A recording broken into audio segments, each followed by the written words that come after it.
கர்த்தருடைய பரிசுத்த நாமத்துக்கே மகிமை உண்டாவதாக. இன்றைக்கி கூட யாத்திராகமம் 23ஆம் அதிகாரத்தை வந்து பார்க்க போகிறோம்.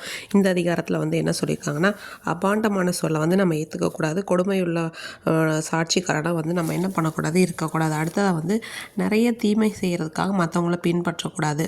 நியாயத்தை வந்து புரட்டக்கூடாது. அதே மாதிரி இப்போ ஒரு தரித்திரன் வந்து பாவமாக இருக்கான் பார்க்குறதுக்காக அப்படிங்கிறதுக்காக அவனுக்கு வந்து அவனோட நியாயத்தை நம்ம வந்து என்ன பண்ணக்கூடாது, புரட்டக்கூடாது.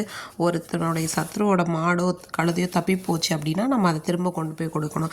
நம்ம பகைக்கிற ஒருத்தர் நமக்கு பகையாக இருக்கு, அவனோட கழுதை வந்து பொதி சுமக்க முடியாமல் அது விழுந்து கிடக்குது அப்படின்னா அந்த டைமில் போய் நம்ம என்ன பண்ணணும், அவங்களுக்கு கண்டிப்பாக உதவி செய்யணும். ஒரு எளியவன் இருக்கார் அப்படிங்கிறதுக்காக, அவங்க பாவம் அப்படிங்கிறதுக்காக அவங்களோட நியாயத்தை நம்ம புரட்டக்கூடாது. கள்ள காரியத்துக்கு நம்ம வந்து தூரமாக இருக்கணும். குற்றம் இல்லாதவனையும் நீதிமானையும் கொலை செய்யக்கூடாது. நம்ம வந்து துன்மார்க்கனை வந்து நீதிமான் அப்படின்னு தீர்க்கக்கூடாது. பரிதானம் வாங்கக்கூடாது. அப்படி வாங்கும்போது என்ன ஆகும், நீதிமான்களோட வார்த்தை வந்து அது வந்து புரட்டாக்கி பார்வை உள்ளவர்களை கூட குருடாக்குகிற வல்லமே இந்த பரிதானத்துக்கு இருக்குது அப்படின்னு சொல்லியிருக்காங்க. அடுத்து அந்நியவர்களை வந்து ஒடுக்கக்கூடாது. ஏன்னா எகிப்தில் நீங்கள் அடிமைகளாக இருந்தீங்களேன்னு சொல்லியிருக்காங்க. 6 வருஷமும் நம்ம என்ன பண்ணணும், நிலத்தில் பயிரிட்டு அதோட பலனாக எடுத்துகிட்டு 7ஆம் வருஷத்தில் ஜனத்தில் எளியவர்கள் அப்புறம் மற்றவங்க அந்த ஜந்துக்கள் எல்லாம் சாப்பிட்றதுக்காக நிலத்தை சும்மா விட்டுறணும் அப்படின்னு சொல்கிறாங்க. 6 நாள் வேலை செஞ்சு 7ஆம் நாளில் வந்து நம்மளோட அடிமை பெண் வேலைக்காரர்கள் எல்லாருக்கும் என்ன பண்ணணும், ஓய்வு கொடுக்கணும்னு சொல்லியிருக்காங்க.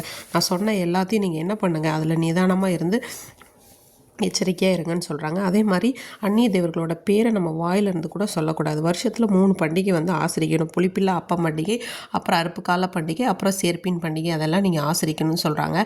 அந்த புளிப்பில்லா அப்ப பண்டிகை வந்து 7 நாள் வந்து புளிப்பில்லாத அப்பத்தை வந்து சாப்பிடணும்னு சொல்கிறாங்க. அடுத்து வந்து வருஷத்தில் 3 நாள் 3 முறை வந்து என்ன ஆகுதுன்னா, ஆண் மக்கள் எல்லாரும் என்ன பண்ணணும், ஆண்டவருடைய சந்நிதிக்கு வரணும்னு சொல்லியிருக்காங்க. அடுத்து வந்து நிலத்தோட முதல் விளைச்சல் எல்லாத்தையும் தேவனுடைய ஆலயத்துக்கு கொண்டு வந்து கொடுக்கணும்னு. இப்போ வந்து என்ன சொல்கிறாங்கன்னா, உன் வழியில் உன்னை காக்கிறதுக்கு நான் ஒரு தூதனை வந்து அதே மாதிரி நான் நியமித்த ஸ்தலத்துக்கு உன்னை கொண்டு போய் சேர்க்குறதுக்கும் ஒரு தூதனை அனுப்ப போகிறேன். நீங்கள் தேவனோட சமூகத்தில் எச்சரிக்கையாக இருங்க. அவரோட வாக்குக்கு செவி கொடுங்க. உங்களை கோவப்படுத்தாதீங்க. உங்கள் துரோகங்கள் எல்லாம் என்ன பண்ண போகிறதுல அவர் வந்து பொறுக்க மாட்டார் அப்படின்னு சொல்கிறாங்க. அதனால் நான் சொல்கிறதெல்லாம் நல்லா கேட்டு நீங்கள் வந்து செய்வீங்கன்னா, உன்னோட சத்துருக்களுக்கு நான் சத்ருவாயும் விரோதிகளுக்கு விரோதியாக இருப்பேன். அது மட்டும் இல்லாமல் என்னோட தூதனானவர் முன்னாடி போய் சீக்கிரமாக உங்களுக்கு முன்னாடி போயிட்டு அந்த ஏத்தியர் எமோரியர் அப்படிங்கிற எல்லாரும் இருக்கிற இடத்துக்கு உங்களை நடத்திட்டு போவாங்க.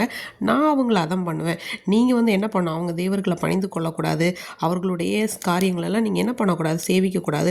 உங்கள் தேவனாகிய கர்த்தரை மட்டும்தான் நீங்கள் சேவிக்கணும். அப்படி இருக்கும்போது உங்கள் அப்பம் தண்ணீர் ஆசீர்வதிக்கப்படும், வியாதியெல்லாம் உங்களிருந்து விளக்கப்படும்.